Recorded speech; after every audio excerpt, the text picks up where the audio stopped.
ఇక్కడ ఒక రాజకీయ ప్రతినిధిగా నేను రాజకీయాల్లోకి వచ్చిన దగ్గర నుంచి చూస్తే అమరావతి మీద జరిగినంత చర్చ అది టీవీల్లో గాని బయట గాని ఇతరత్రా గాని ఏ ఇతర వేదికలు ఏ వేదిక మీదైనా సరే ఇంత ఎక్కువ కాలం చర్చ జరిగింది అమరావతికి సంబంధించి. ఎందుకంటే సుదీర్ఘ కాలం చర్చ జరిగింది, ఒక సుదీర్ఘమైనటువంటి పోరాటం జరిగింది. మనం స్వతంత్ర పోరాటంలో జరిగినటువంటి అంశాలను చూసే అవకాశం మనకు లేదు కాబట్టి దాని తర్వాత జరిగినటువంటి సాయుధ పోరాటం గురించి కూడా మనం విన్నాం కానీ మనకు తెలియదు కాబట్టి, అంటే తెలంగాణ సాయుధ పోరాటం ఇతరత్ర అంశాల్లో ఇప్పుడు మనం చూస్తే మన కళ్ళకు కట్టినట్టుగా ఒక స్పష్టమైనటువంటి పోరాటాన్ని ఆవిష్కరించాం. ఒక ప్రతినిధిగా ఒక రాజకీయ నాయకుడిగా ఆ ప్రాంతానికి చెందకుండా బయట ఉన్నటువంటి, అంటే అమరావతి ప్రాంతం అంటే ఖచ్చితంగా అమరావతి 29 గ్రామాల నుంచి నేను బయట ఉన్నటువంటి వ్యక్తిగా నాకు ఎక్కువ అనుబంధం ఉంది. ఎందుకంటే తెలుగుదేశం పార్టీకి నేను గుంటూరు పార్లమెంట్ కి అబ్జర్వర్ గా పనిచేసేవాడిని 2014 నుంచి 19 వరకు. సో అందుకని నాకు ఆ ప్రాంతంలో ఉన్నటువంటి అందరితో కూడా పార్టీ పరంగా కానీ ఇతరత్ర కానీ చాలా మందితో నాకు అనుబంధం ఉండేది. దానిలో తాడికొండ నియోజకవర్గం కూడా ఉంది కాబట్టి నేను ఏదో సందర్భంలో ఎక్కువ సమావేశాలకు వెళ్తా ఉండేవాడిని. ఆ విధంగా ఎందుకంటే ఈ ప్రకటన అసెంబ్లీలో జరిగిన తర్వాత మర్నాడు నాకు ఇలాగే అందరూ రమ్మంటే వెళ్ళాను సాయంత్రం 6 గంటలకి. అసలు నిశ్చేష్లైపోయి కూర్చుని ఉన్నారు ముఖ్యులందరూ కూడా. వాళ్ళల్లో ఉన్నటువంటి వాళ్ళందరూ 100 మంది 200-300 మంది.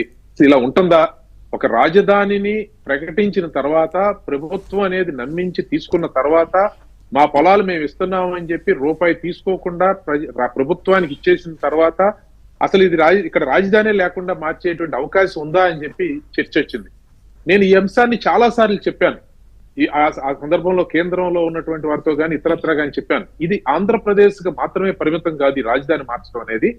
ఇది జాతీయంగా ఉన్నటువంటి భద్రతకి జాతీయ పరిస్థితులను కూడా ప్రభావితం చేస్తుంది.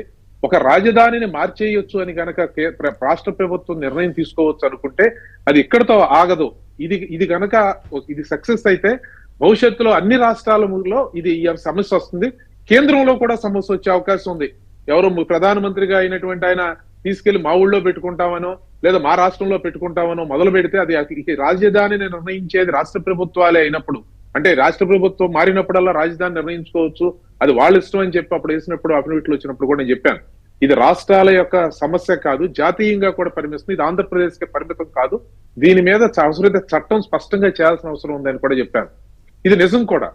కాబట్టి వీటన్నిటిని అధిగమించింది. వీటన్నిటినీ కాల పరీక్షకి రాబడింది. ఆనాడు కూడా అంతర్గతంగా జరిగిన సమావేశాల్లో చంద్రబాబు నాయుడు దగ్గర ప్రస్తావన వచ్చింది. ఇక 3 రాజధానులు వచ్చినప్పుడు ఈ ప్రాంతం గురించి ఒకే నిర్ణయాన్ని తీసుకుంటే మిగిలినటువంటి సందర్భాల్లో ఇబ్బంది పడతాము అనేటువంటిది. దాంతో ఆ సందర్భంగా తెలంగాణ ఆంధ్రప్రదేశ్ లో జరిగినటువంటి అంశాన్ని కూడా తీసి, అంటే వీటన్నిటిని సమానంగా చూడాలి అని చెప్పి కూడా కొన్ని సందర్భాల్లో వచ్చిన చర్చలో ఆయన చెప్పింది ఒకటి మాట, నన్ను నమ్మి ప్రభుత్వాన్ని నమ్మి రైతులు అక్కడ ఇచ్చినటువంటి పొలాలు 2